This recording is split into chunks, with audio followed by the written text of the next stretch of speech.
آج کی ویڈیو میں ایک بہت ہی خوبصورت، زبردست اور مزیدار سا واقعہ لے کر آئی ہوں۔ یہ ایک کہانی ہے اسپین کے بادشاہ کی، ایک ایسی کہانی جسے آج سے پہلے آپ نے کبھی نہیں سنا ہوگا، اور مجھے امید ہے، یقین بھی ہے کہ آپ کو یہ کہانی سن کر بہت مزہ آنے والا ہے۔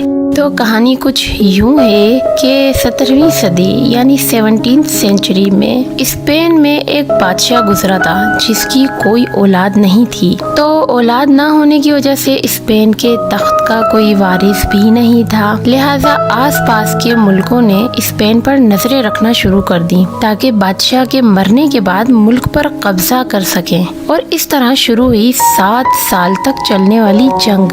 اس جنگ کے لیے کئی لوگوں کو لڑائی کی ٹریننگ اور بحری جہاز چلانے کی تربیت دی گئی، کیونکہ 17ویں صدی کی جنگ میں انہی 2 باتوں کی سب سے زیادہ ضرورت تھی۔ مگر جب جنگ ختم ہو گئی تو ان ہزاروں فوجیوں کے پاس کرنے کو کچھ بھی نہیں تھا۔ کوئی انہیں جاب نہیں دیتا کیونکہ ان کے پاس کوئی ہنر ہی نہیں تھا، نہ ہی انہیں کھیتی باڑی کرنا آتی تھی، لہٰذا بالآخر وہ وہی 2 کام کرنے پر مجبور ہو گئے جو وہ کرنا جانتے تھے، یعنی بحری جہاز چلانا اور لڑائی کرنا۔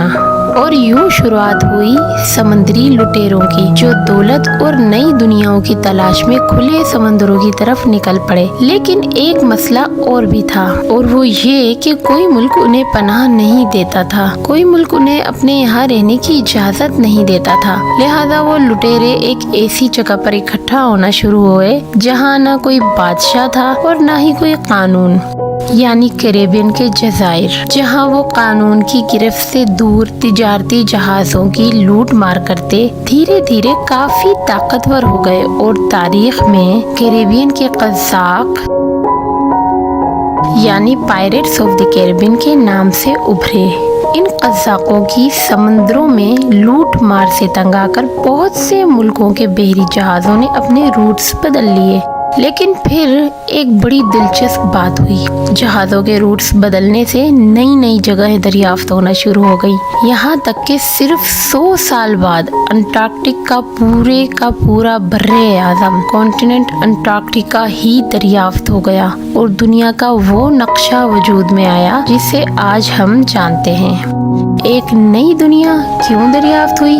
کیونکہ اسپین کے بادشاہ کی کوئی اولاد نہیں تھی۔ اکثر بڑے بڑے واقعات کے پیچھے بڑی چھوٹی چھوٹی سی وجوہات ہوتی ہیں، اور اس چیز کو کہتے ہیں دی بٹر فلائی ایفیکٹ۔ کہانی مزیدار لگے تو لائک بھی کر دیں، اور چینل سبسکرائب کرنا نہ بھولیں۔ Thanks for watching.